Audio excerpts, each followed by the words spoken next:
बात करिए breaking news Jamnagar तरफथी सामे આવી છે। જામનગરમાં ભાજપના ઉમેદવાર પૂનમ માડમ પોતાનું નામાંકન ફોર્મ ભરશે। આજે રેલી સ્વરૂપે શક્તિ પ્રદર્શન યોજી અને નામાંકન ફોર્મ ભરવા તેઓ પહોંચશે। સાથે જ તેમના સમર્થકો અને ભાજપના કાર્યકર્તાઓ મોટી સંખ્યામાં ઉપસ્થિત રહેશે। પૂનમ માડમ જ્યારે ફોર્મ ભરવા પહોંચશે ત્યારે તેમની સાથે ભાજપના કાર્યાલય ખાતેથી મોટી સંખ્યામાં કાર્યકરો ઉપસ્થિત રહેશે। સાથે જ જીતુ વાઘાણી, આરસી ફળદુ પણ તેમાં ઉપસ્થિત રહેશે।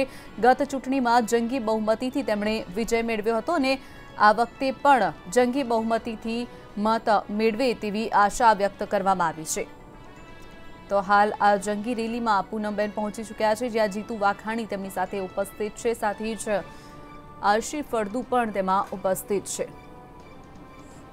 પૂનમ માડમ હાલ ત્યાં પહોંચી ચૂક્યા છે, જ્યાં રેલીનું આયોજન કરવામાં આવ્યું છે। શક્તિ પ્રદર્શન યોજવામાં આવ્યું છે। ત્યારબાદ આ રેલી નીકળી અને કલેક્ટર કચેરી પહોંચશે, જ્યાં પૂનમ માડમ પોતાની ઉમેદવારી નોંધાવશે। જામનગરના સાંસદ તરીકે ભાજપે જેમને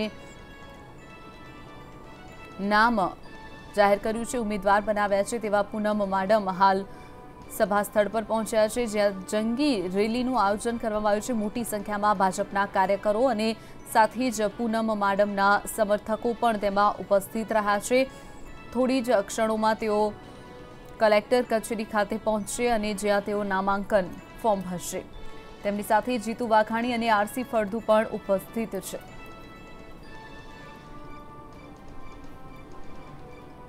જે રીતે ટીવી સ્ક્રીન પર આપ દ્રશ્યોમાં જોઈ રહ્યા છો, ઉલ્લેખનીય છે કે આ પહેલા પણ તેઓ એક વખત સાંસદ રહી ચૂક્યા છે। હાલના પણ સાંસદ જામનગરના પૂનમબેન માડમ છે। અગાઉની જે 2014ની જે લોકસભાની ચૂંટણી થઈ હતી તેમાં તેઓ પસંદગી પામ્યા હતા। જંગી બહુમતીથી તેમણે વિજય મેળવ્યો હતો, ત્યારે આ વખતે પણ તેમણે જંગી બહુમતીથી તેમનો વિજય થાય તેવો આશાવાદ વ્યક્ત કરવામાં આવી રહ્યો છે।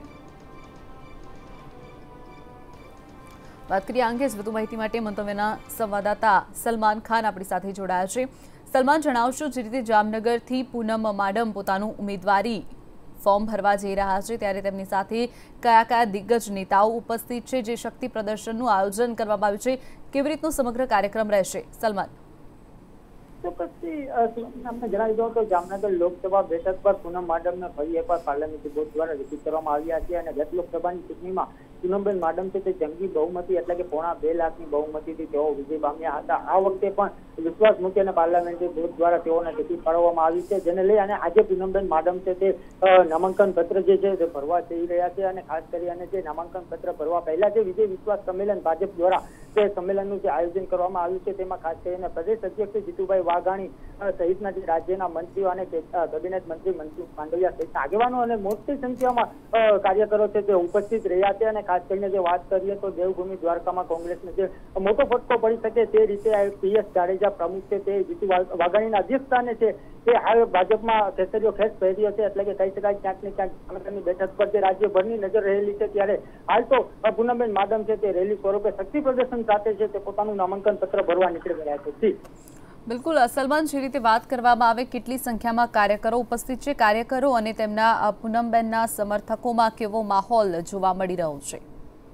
ચોક્કસથી જે રીતે વાત કરીએ તો જે પૂનમબેન માડમ છે તે લોકલાડીલા સાંસદ તરીકે ઓળખાય છે અને દેવભૂમિ દ્વારકા અને જામનગર જિલ્લામાં તેઓના જે કાર્યકરો છે તેમાં ખાસ કરી અને જે ઉલ્લાસનો જે ઉમંગ હોય તે રીતે નામાંકન પત્ર ભરવા નીકળી પડ્યા છે, ત્યારે હજારોની સંખ્યામાં જે કાર્યકરો છે સાથે જ જે ખેડૂતો છે તે પણ હાથ આ રેલી સ્વરૂપે નામાંકન ભરવા માટે નીકળી પડ્યા છે। એટલે કે કહી શકાય કે ક્યાંક ને ક્યાંક ભારતીય જનતા પાર્ટીની જે રાજ્યની 26માંથી 26 બેઠકો હાસિલ કરવાનું જે એક મિશન છે તે મિશનને લઈ અને જે હાલ જામનગરની બેઠક છે તેના ઉપર શક્તિ પ્રદર્શન કરી અને રેલી સ્વરૂપે નામાંકન પત્ર ભરવા માટે ઉમેદવાર છે તે નીકળી પડ્યા છે। જી જી બિલકુલ સલમાન, માહિતી બદલ આપનો આભાર।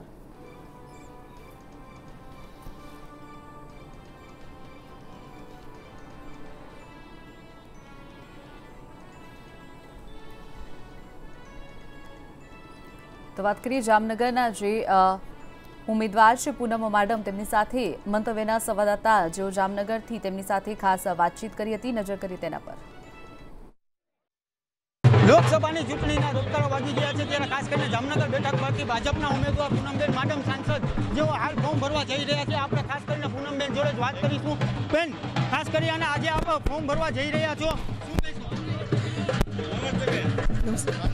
બસ ઈશ્વરના આશીર્વાદથી, વડીલોના આશીર્વાદથી, પાર્ટીના મુખ્ય નેતૃત્વએ, માનનીય વડાપ્રધાન, માનનીય રાષ્ટ્રીય અધ્યક્ષશ્રી, રાજ્યના મુખ્ય નેતૃત્વએ અને જિલ્લાના સર્વે મુખ્ય નેતૃત્વએ ફરીથી એક વખત આ જવાબદારી મારા પર જ્યારે મૂકી છે ત્યારે ઉમેદવારી પત્ર એટલે નામાંકન પત્ર ભરવા આજે જ્યારે જઈ રહી છું તો આપના માધ્યમથી આપણા સંસદીય ક્ષેત્રના સર્વે વડીલો, આગેવાનો, નાગરિકો અને સર્વે કાર્યકર્તાઓને હૃદયપૂર્વક મને આશીર્વાદ આપે.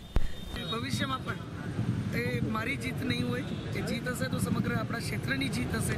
નરેન્દ્રભાઈના નેતૃત્વ ઉપર જે વિશ્વાસ સમગ્ર દેશ મૂક્યો છે એ વિશ્વાસની જીત હશે, કાર્યકર્તાઓની મહેનતની જીત હશે. અને સાથે સાથે એક જામનગરની અનેરી નોંધ થાય એ વ્યવસ્થામાં જે પ્રકારે યોગદાન આપણે સર્વે નાગરિકો ભૂતકાળમાં આપતા રહ્યા છે એ ભવિષ્યમાં પણ એ પ્રકારની આપશે, એની જીત હશે. એટલે ટૂંકમાં આ કોઈ વ્યક્તિગત જીત નહોતી. આ વખતે પૂનમબેન માડમ કેટલા મતો?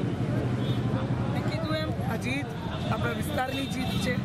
એટલે આપણો વિસ્તાર એની કેવડી નોંધ કેન્દ્ર ખાતે કરાવે છે એના ઉપર નિર્ભર રહેશે. એટલે કોઈ વ્યક્તિનો નિર્ણય નથી હોતો. નરેન્દ્રભાઈના નેતૃત્વ હેઠળ મને આનંદ છે, ગૌરવ છે. હું આભારી છું દરેક નાગરિકોની, પાર્ટીના કાર્યકર્તાઓની, જેમની મહેનતથી, વિશ્વાસથી મને અનેક કાર્યો કરવાનું, માધ્યમ બનવાનો લાવો, ગૌરવ પ્રાપ્ત થયું.